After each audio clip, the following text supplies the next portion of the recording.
Namastê! Hoje estou aqui para falar de mais um tema neste curso com mini-aulas sobre mitos relacionados ao yoga. Eu quero falar hoje de um mito que tem sido muito recorrente, digamos, as afirmações sobre o papel da pessoa que pratica yoga, que ensina yoga, ou até alguns chamam yoga, embora não seja o termo tão correto, né? Mas o papel destes na situação política ou sociopolítica atual. Então é muito comum que se crie esse mito, essa aura de que esta pessoa que pratica yoga, que trabalha com yoga, deva ser uma pessoa, entre aspas, neutra, uma pessoa que não se abala, né, com estas polaridades, aquilo que as pessoas chamam de polarização, tá? Uma pessoa que não se envolve, portanto, com estes temas, talvez até como se fosse alguém além destas temáticas, deste drama que assola tanto a nossa sociedade, ainda mais em tempos recentes, né? Isso tem sido ainda mais evidente, tá? Mas eu quero deixar bem claro que o yogi, ou melhor dizendo, aquele que hoje trabalha e pratica yoga, ele é uma pessoa que está dentro de um contexto social como qualquer outra.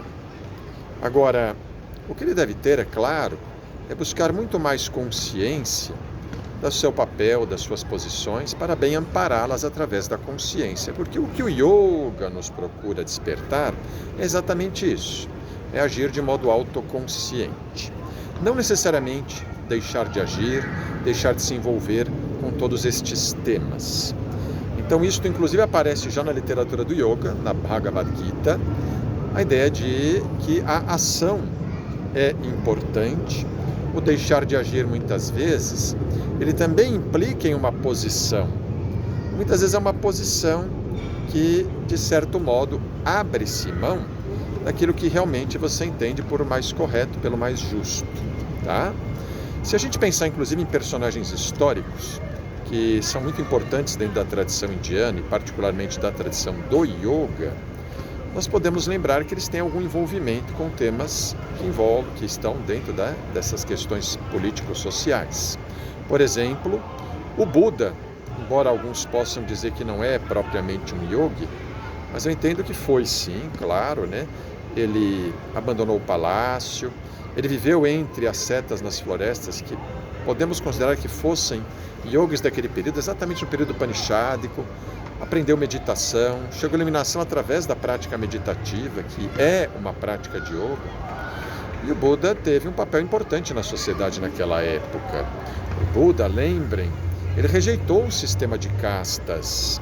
O Buda, ele ordenou mulheres, né, dentro de uma sociedade em que muitas vezes as mulheres não tinham esta possibilidade, pelo menos dentro daquela tradição védico-bramânica, né, de onde ele vinha, tá? Então, não podemos dizer que ele não tivesse uma atuação política também. Lembrando que o termo política não significa apenas um vínculo, uma defesa de bandeiras partidárias, tá? Política significa uma atuação mais ativa dentro desta polis. O termo original grego vem daí. A polis, as cidades-estados gregas, começaram a se abrir para a discussão dos seus problemas, pelo menos os homens livres, né? Isso é muito comum, né? Se fala da democracia grega, que em Atenas, né, chega ao seu auge, e eles debatiam os problemas da polis, e eles se envolviam com esses problemas e, claro, faziam parte deles, tanto dos problemas quanto das soluções. Então, eu achar que eu posso viver aqui nesta sociedade, no meio desta cidade, neste meio urbano, e me abster de qualquer envolvimento com a política é uma ilusão, porque a minha própria recusa em me envolver com esses problemas já é uma posição política. E normalmente uma posição que, de certa maneira, é muito cômoda ou confortável para quem tem uma situação relativamente privilegiada.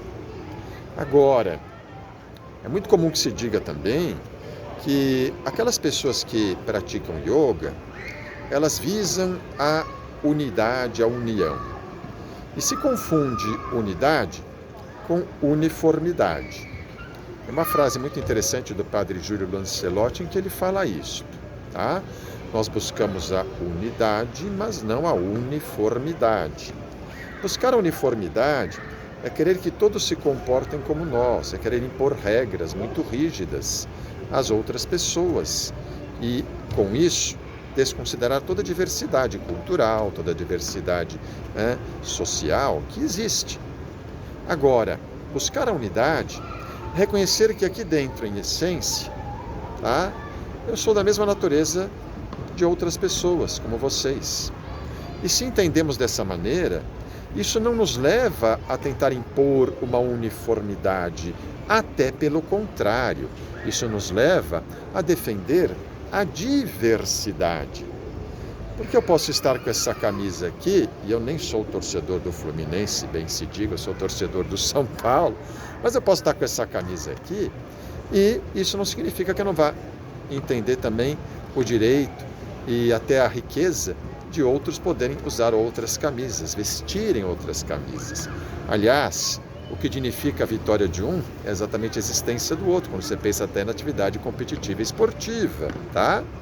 Então, a diversidade é a nossa grande riqueza. E quando nos percebemos como todos humanos, todos tendo algo em comum, que é o mais essencial em nós, nós aprendemos a respeitar essa diversidade. Mas isso não significa aceitar qualquer coisa. Por quê? Aí entramos no tal do paradoxo da tolerância. Porque se respeitamos a diversidade, não podemos ser coniventes com políticas impositivas que procuram anular essa diversidade. Que procuram, por exemplo, restringir direitos de populações já marginalizadas, já vulnerabilizadas. Um exemplo recente é a discussão sobre o direito das pessoas LGBTQIA+, de se casarem. Ora, se todos os héteros têm esse direito, por que não esse direito não deva ser estendido, para todas as demais pessoas, independentemente de suas identidades de gênero e sua orientação? Então, isso é exatamente o que eu entendo ser coerente com os próprios princípios do yoga. Então, se eu sigo esses princípios, se eu falo tanto de ahimsa, se eu falo tanto de satya, é claro que eu tenho que ter uma postura ativa diante da violência, me opondo a ela. Eu não posso defender uma sociedade cada vez mais violenta, cada vez mais armada, Eu não posso defender uma sociedade em que se abra mão da verdade e se seja conivente com a mentira, inclusive difundida por órgãos importantes como a imprensa. Então, a postura ativa nesse sentido, ela é coerente com os valores que defendemos. Agora, eu queria lembrar aqui uma coisa muito importante. A gente costuma muitas vezes se deparar com pessoas no nosso meio que falam, não, acho que a gente não tem que se envolver nessas coisas, tem que mostrar uma certa neutralidade, tá?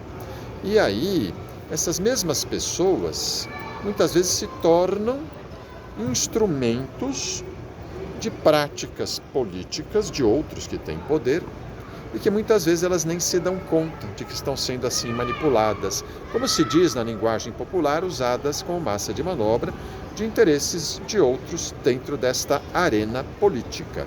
No meio do yoga é muito comum a gente ver isso. Por exemplo, quando tem o dia do yoga, 21 de junho, tá?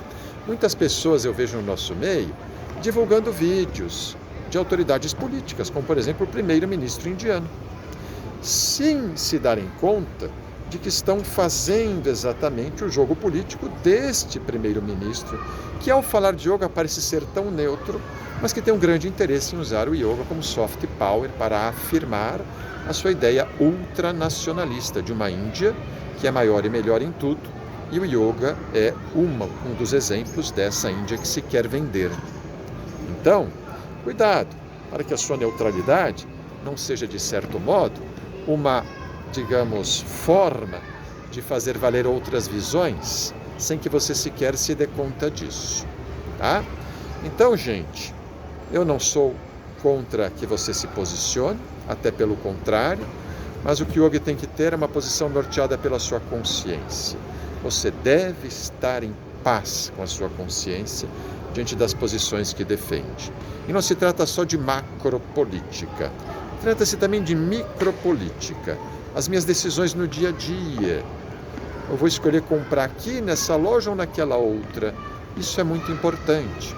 Vamos escolher naquela que tiver uma prática mais sustentável, naquela que tiver uma prática mais adequada dentro da sociedade. Isso é o que acho que devemos estar buscando. Então, com isto, eu vou encerrando esta mini aula de hoje e vos agradeço. Se gostou, dá um like. Namastê.